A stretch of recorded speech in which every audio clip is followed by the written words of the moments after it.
চট্টগ্রামের Radisson blue হোটেলে youth policy সংলাপে কথা বলছেন বিএনপি চেয়ারম্যান তারেক রহমান। আমরা সরাসরি চলে যাচ্ছি সেখানে।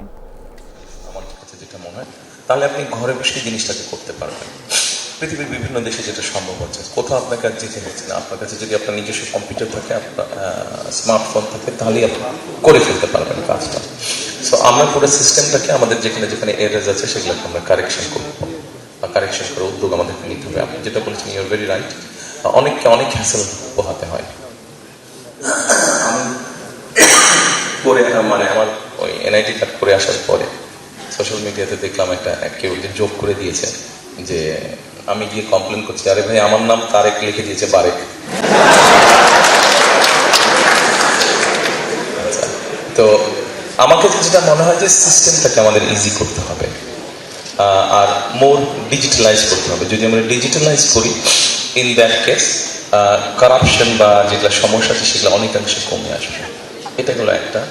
আপনি যেটা বলেছেন ভেজালের বিষয়টা, এই বিষয়টা যদি ঠিক করতে হয় তাহলে আমাদের কনসাস ঠিক করতে হবে। এবং এটা সরকারের একার কাজ না, এটা আপনার আমাদের সকলের কাজ। এটা আমাদেরকে সকলকে মিলেই করতে হবে। অন্যায়ের বিরুদ্ধে প্রতিবাদ করতে হবে।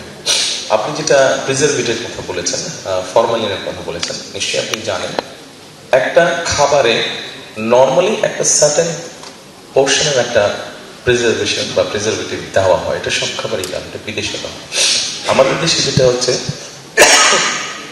যারা অসৎ ব্যবসায়ী তারা অতিরিক্ত বেশি দিয়ে দেয় অথবা তাদের ধারণা নেই, এবং সেই জন্যই জিনিসটা তখন পয়জন হয়ে যায়। আমাদেরকে মোট কথা এই জিনিসটা থেকে যদি বেরিয়ে আসতে হয়, এখানে আমাদের সবাইকে এগিয়ে আসতে হবে।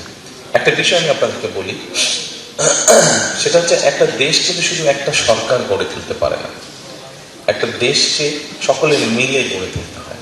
আপনার নিজের ফ্যামিলিতে যেগুলো রুলস রেগুলেশন ট্রেডিশন আছে, ঐতিহ্য আছে, সেটা কি আপনার বাবা এবং মা মিলেই কি সেটা ঠিক রাখতে পারে না? আপনাদের প্রত্যেকের, আপনার যত ভাই বোন আছেন, আত্মীয় স্বজন আছে, আপনাদের প্রত্যেকের পার্টিসিপেশনই কিন্তু আপনার ফ্যামিলির ট্রেডিশন বা ঐতিহ্য বা যা রুলস রেগুলেশন আছে সেগুলো আপনার ঠিক রাখেন। কাজে আমাদের সকলকে মিলে করতে হবে। আমাদের বিভিন্ন বিষয়ে ডিফারেন্স অফ ওপিনিয়ন থাকতে পারে, আমরা আলোচনা করব, কিন্তু ভেজাল এটা তো কোনো ডিফারেন্স ওপিনিয়ন না। আমরা সবাই নির্ভেজাল খাদ্য খেতে চাই, এর কারো কোনো মতামত, এখানে রাজনৈতিক কোনো ডিবেট নেই, এটা একটা নর্মাল ব্যাপার, প্রত্যেক মানুষের চাই। কাজে এরকম যেগুলো বিষয় আছে সেখানে সকলকে এগিয়ে আসতে পারে। সরকার উদ্যোগ নিবে, সরকার বিভিন্ন সময় বিভিন্ন ব্যক্তিকে দায়িত্ব দেয় যারা র্যান্ডমলি চেক করে।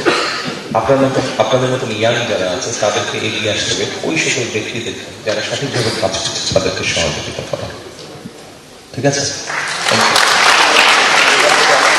আপনার প্রশ্নটাকে এক মিনিট প্লিজ। আপনার প্রশ্ন কি এগ্রিকালচার নিয়ে? যদি এগ্রিকালচার হয় তাহলে আপনি জিজ্ঞেস করেন। নারীর অধিকার, আচ্ছা এটা একটা ইম্পর্টেন্ট বিষয় আছে, বাট আমি সরি, আমাকে মিটিংয়ে যেতে হবে, আজকে আর পারছি না। ইনশাল্লাহ আবার একসময় দেখা হবে নিশ্চয়ই আপনাদের সাথে। Thank you so much.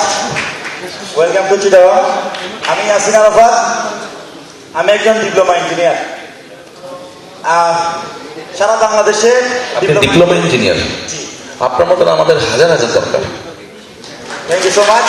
কিন্তু দুঃখের বিষয় হচ্ছে ডিপ্লোমাধারী যারা, ডিগ্রিধারী যারা আছেন, তাদের সারা বাংলাদেশে একটি মাত্র উচ্চতর ইউনিভার্সিটি, ইঞ্জিনিয়ারিং ইউনিভার্সিটি, সেটা হচ্ছে ডুয়েট, গাজীপুর অবস্থিত।